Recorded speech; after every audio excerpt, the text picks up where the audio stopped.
On December 1st, we had the last dev update of 2025, and since it's the final one of the year that shows all the changes for the new 2026 season, it packed a lot of info. But some stuff slipped under the radar for most people, and a few leaks actually got confirmed. So, let's go. As a sacred rule, right at the start of January, we're getting a brand new cinematic. The expected window is between January 1st and January 10th. Big Bad Bear, a well-known leaker that usually gets it right, said in a leak that it would feature a lot of Demacian champions. The devs in the blog ended up confirming that. Funnily enough, on the screen we saw the more classic Demacian champions, basically the old crew, Galio, Garen, Lux, and Jarvan IV. That might be kind of interesting, because Medler said that this time they're returning to Demacian roots. He also said that unlike the 2025 season, which involved an ancient danger like a Darkin and a bunch of shady, dishonest plots tied to LeBlanc, the first season of 2026 will be the opposite, made to create a contrast. The themes will focus on unity, hope, and justice, with a little bit of virtuous judgment mixed in. Pretty much that Demacian spirit and vision they preach. The most interesting bit is that this Demacia season will focus on its golden age, meaning a time without the chaos of the war on mages we see in current times. So forget the idea of those Demacian soldiers who came with Xin Zhao on the ship to Ionia, returning to Demacia to tell the king about the loss of his seneschal. There won't be a funeral, a memorial, nothing. That's because the story is going to jump back into the past. And note that Riot already did something like this before, because for those who don't know, with the new canon after Arcane, Riot had to reorganize the timeline. Some events haven't happened yet, and if they do happen, they'll be significantly different. For example, the Mage Seeker Rebellion. Silas in the current story is still imprisoned. With Zahen's release, Xin Zhao is no longer around. He used to have a key role during the rebellion because he was carrying an important letter that would free the mages and break the power of the Mage Seeker Order. But since he gave up his body to Zahen, he can't do that. So yeah, we're getting another retcon, which is when creators change a story to make things make more sense or to fix mistakes. And it's certain that from now on, we'll see these new changes affect things that were already established. The lore is totally broken the way it stands now. But putting that aside, what would this golden age of Demacia look like? To me, it would probably be when the Winged Protectors, that is Kayle and Morgana, were still in Demacia, maybe sometime shortly after Demacia's founding, back when their father brought the girls there to escape Mihira, since their mother was totally consumed by her duty as the aspect of justice, and was gradually giving up her humanity. That actually makes sense. We saw the twins show up again in the mural in the motion comic The Truth, during their showdown against Aatrox that the cinematic Still Here shows. Back then, there were no mage hunters. Demacia was home to both ordinary people and mages living harmoniously. That reveal even shows up in the game, The Mage Seeker. Maybe this golden age is more likely somewhere between Jarvan I and Jarvan III, when Jarvan III was still young. Considering we're going to see a bunch of Demacian champions appear, it probably won't be from way back in Kayle and Morgana's time, so I tend to lean toward that period, from early Jarvan III. Maybe we'll get to see Lux as a kid, Garen in his teenage years, training as a shield bearer for the Demacian army, back when he first met Jarvan IV and they became best friends. Stuff like that. What gets me curious is how Riot Games plans to fit the new champion into all this. If the golden age was way back, that champion would have to be pretty old. Though for Riot, many champions tend to stay looking youthful and attractive. Xin Zhao is a good example, not to mention Ambessa, who's older and still looks, well, youthful. Either way, this new champion was described as a Rose Knight. He gained a lot of hype because of the mentions from Big Bad Bear in his leaks. The character is supposedly handsome and red-haired, with a Demacian noble vibe, and he's a support. Shout out to my fellow support mains. The evidence that this could actually be the Rose Knight fits with the description Medler gave for how we'll see Demacia in more nostalgic times. And since we know the darker, more serious side won't be present, forget gloomy, tortured champions like Lucian and Silas. Maybe we won't even see the stories of sacrifice or duty like Xin Zhao's. But here's the problem. It's hard to make a champion interesting like that, especially when you strip away everything I just said, and just assume what already existing Demacian champions have for personality. Garen has all the determination and courage, Lux is optimism and companionship, and even Taric, though now linked to Targon, was a Demacian more focused on beauty. Even Fiora has a pretty well-known rose motif to her. So what's the Rose Knight going to have that's interesting or unique about him? There's a good chance we might get a champion who ends up generic and narratively uninteresting. As for gameplay, maybe things will go differently. For those who don't know, Zahen was supposed to be a support, but that got dropped. A Rioter named Squad 5 mentioned in the Q&A about Zahen that there's a lot of room to explore support-type champions in a vibe like Pantheons, but with extra capacity to buff allies. He also said that Zahen as a support was meant to have a kit with explosive damage and could get strong defense for a short time, but maybe that ends up being used for some other support champ coming to Wild Rift, which is another subject for another video. Honestly though, it made a lot of sense for Zahen to be a support. The last tank support with engage and crowd control was Rel, released December 9th, 2020, 5 years ago. On top of that, in lore, Zahen fought side by side against the Darkin with Yunara, who was an ADC and got released just before him. That means they could have been a bot lane duo. Also, the only role lacking a Darkin champ is support, so it made perfect sense for him to fill that role. As of the posting of this video, the last news we have about the first champion of 2026 from Big Bad Bear is that we'll only get more leaks and hear more about him him once January comes. I don't rule out that at least a mention, a hint, or a brief appearance of the Rose Knight could pop up in the new cinematic, or even in the new minigame we're going to get in Client, which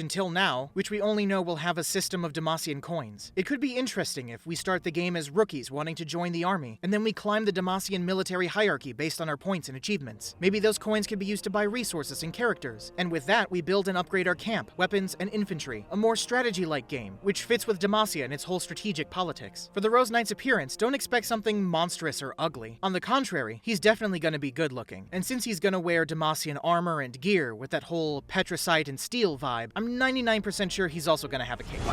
As for magic, it's a 50-50 shot. Now, if Riot Games actually slacks on a support champion, again, putting that off to who knows when, the first champion of the year could end up being a mage. And here's a wild idea I saw. An artist envisioned this mage as a jungler. She would be physically disabled, meaning she'd have no arms. The coolest part is that this mage, called Yvonne in the concept, would use petricite or Demacian steel magic. It seems like she could manipulate that magic to create clawed limbs or even blades. She reminds me a lot of Minghua from The Legend of Korra. She manipulated water and didn't have arms, and used her element to create whip-like limbs to fight and zip around the battlefield. Yvonne seems to pull off that aesthetic. In her planned kit, she would shoot out some liquid to form wings, sharpen the edge of a wing to slice an opponent, and the craziest move, use her legs to grab an enemy and knock them off the ground. Given that Demacia is supposed to be in its golden age, we'll also see the Mage Seekers during a time where they had high prestige and didn't want to imprison every person with magic. Maybe we'll get a good hunter? Probably not. But if she's not a hunter, maybe we'll finally see another champion from the Illuminators, the religious order that protects mages and teaches them to handle their powers according to the tenets of magic at the time, known as the Laws of Stone, as well as giving other types of support to those in need. So far, Lux is the only champion confirmed as part of them. Tarek used to be, but left the order when he joined the Dauntless Vanguard. Sona's adoptive mother, Lestara Bouvel, was a member and still helps with contributions, including Sona's journey back to Ionia. Thanks to the Illuminators in the past, Ionian monks managed to bring orphan children to Demacia to keep them safe from the first major Noxian invasion. Considering the role of the Illuminators, plus the season themes of hope, unity, and justice, it would fit and be pretty cool to have an Illuminator champion, kind of like how Braum is for Freljord and its people. And speaking of Braum, once upon a time they considered giving him 2 shields instead of 1, combining them to build an even stronger, more complete defense. It's kind of like what they did later with Cassante, when he slams his Intofos together in one of his abilities to push back his enemies. And honestly, a support-style champion rocking 2 shields instead of 1? That would be badass, since there's already champs with a big shield like Leona, Pantheon, and Braum with his iconic True Ice Door. Imagine if someone had an ability where they merge Petricite shields, absorb magic, then release it back out. Not like Mel, but more like a magical shockwave when they slam the shields on the ground or something, dealing damage based on how much mana was absorbed. It'd also be cool if there was a cap to how much magic they could absorb. Once they hit that limit, instead of absorbing more, the shields become magical artifacts, like what happens when Petricite overflows and can't hold more magic. But at the same time, that overload could boost the shield's defensiveness and maybe give some buffs, extending the protective radius, or even projecting a magical barrier that covers more allies in a safe zone. Then you could take it even further. Through that zone, the magic that was stored could begin to disperse to allies, slowly restoring their mana, like a small mana regen pulse, and for maybe 2 or 3 seconds, it doubles their mana regen. A neat little buff. Or maybe this Rose Knight character spawns magical roses and petals around him, and any ally walking through them gets that mana regen buff I mentioned. And it'd have been awesome if Riot at least gave Braum a skin that played with that Demacian Petricide Knight vibe, as a nod to his old concept. Picture him with a giant Petricite shield, crafted by the legendary Demacian sculptor Durand, still hinting that the shield was originally a vault door, but only Braum, strong and a bit crazy, dared to turn it into his shield. That's all I've got for you today. See you in the next video.